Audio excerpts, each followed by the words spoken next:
Everyone, Pam Gregory, astrologer. I'm going to be speaking to you today about the second half of October and in particular the new moon in Libra that we have coming up on the 19th.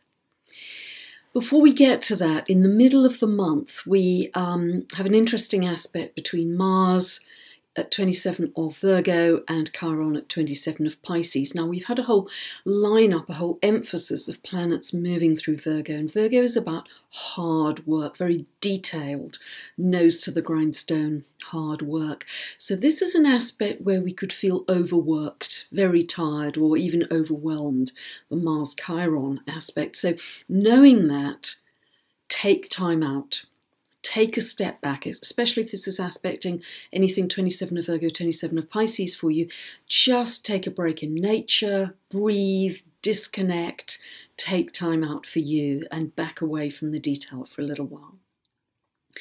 We also have this continuing, which we've had for a couple of months now, grand trine in fire between the North Node in Leo, Uranus in Aries and Saturn in Sagittarius, all at the late degrees of the fire sign. So this, as I've spoken about before, is an equilateral triangle of inspiration, of creativity, of innovation, of bringing forth new ideas that are very future-oriented.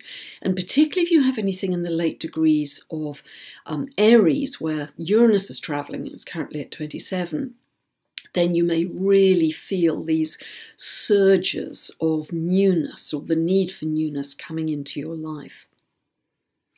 Then on the 19th of the month, we have our new moon at 26 degrees and 35 minutes of Libra. This happens at 12:11 p.m. Pacific and 8:11 p.m. UK time. Now, Libra is ruled by Venus. So this is about relationship, it's about love, it's about peace, cooperation, harmony, cooperation.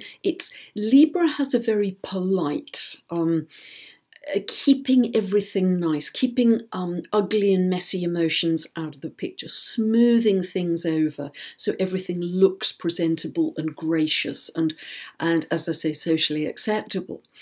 But there's some quite complex symbolism at this new moon because the sun and moon, which are always tightly together at a new moon, are almost exactly within 4 minutes of arc opposing Uranus.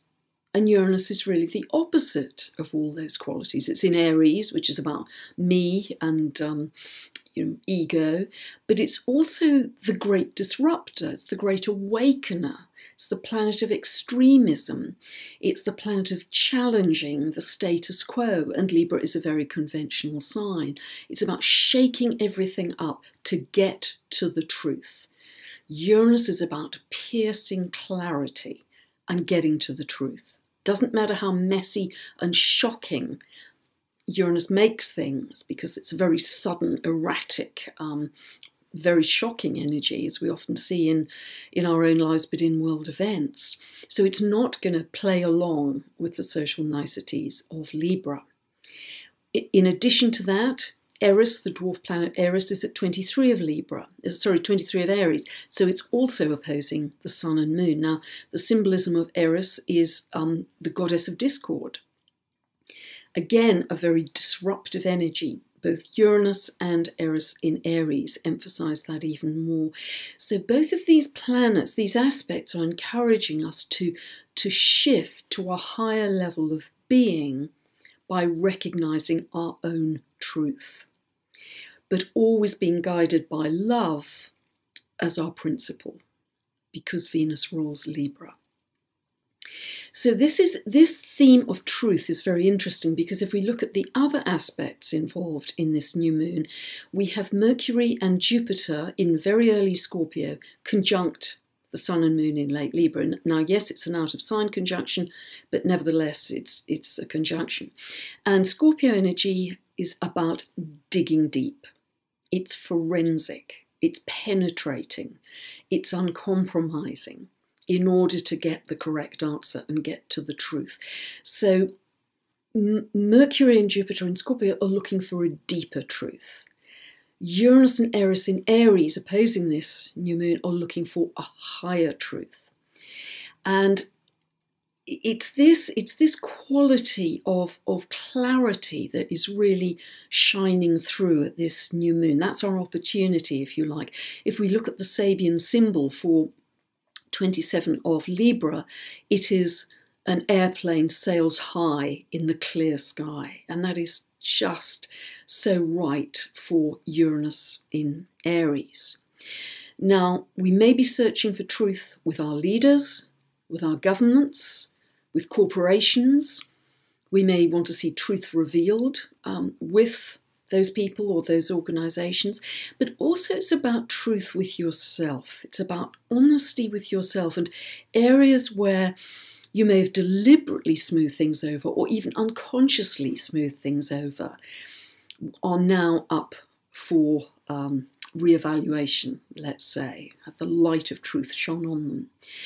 So see where this falls in your chart. Now, a new moon is always a new beginning, as you know, and it can be brought about by a phone call, a conversation, something you read, just an idea, a dream. It may come to you and it plants the seed for a new beginning that will unfold over the coming months. So that's why it's important to see which area of life it falls for you in your birth chart.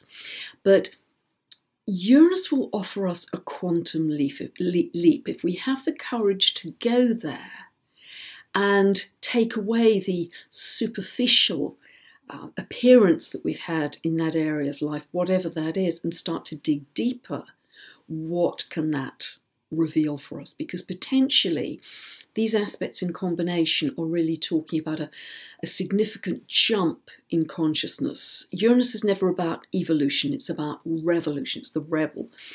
So a shift in consciousness that can help us to heal. Because Chiron in 27 of Pisces is also very, very tightly aspecting the Sun and the Moon at 26, almost 27 of Libra. So a healing can take place, but it requires uncompromising honesty with yourself. It's a very exciting opportunity, and as I say, quite complex symbolism because there's such a polarity happening in the energy, but on the other hand, that polarity is offering us the opportunity of that quantum jump to take us to another level of being.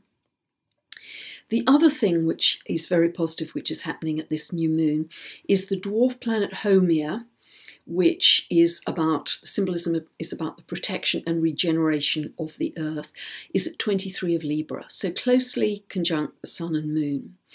Now, we have seen enormous, over the months, years, desecration of our earth through pollution, through exploitation. We've seen some just shocking, record-breaking floods in South Asia, in the Caribbean, in the US. We've seen huge fires up the west coast of America and Australia, other places in the world. So more and more people are waking up to the fact that we have to protect our Earth. This is the planet we live on.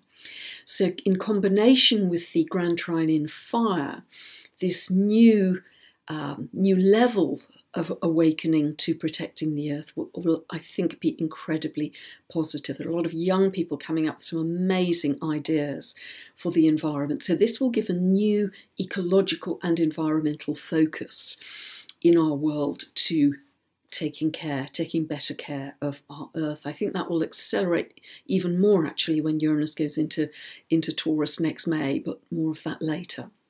Now, I talk a little bit about Haumea and the symbolism in my new book, How to Co-Create Using the Secret Language of the Universe. I talk about it in more detail in my re-edited first book, You Don't Really Believe in Astrology, Do You? But my new book, How to Co-Create, is really helping people. It's a very exciting journey because what I hoped from the book was it would take people to a much deeper level of self-understanding. Even if they understood quite a bit about the planets, or even if they knew nothing at all about astrology, it would, within the book, take them to quite a magical journey, I think, of self-discovery that they may not have explored before. And quite frankly, before I wrote the book, I hadn't explored that part of my chart as fully before. But it's been a really wonderful journey for me, and what I've now done is set up a closed Facebook group. It's closed so people can feel very safe to share their experiences, So if you've read the book, and also it's helpful to see the video companion, 3 videos that go alongside the book, and you've benefited from that, then you can start to share your experiences within this closed group.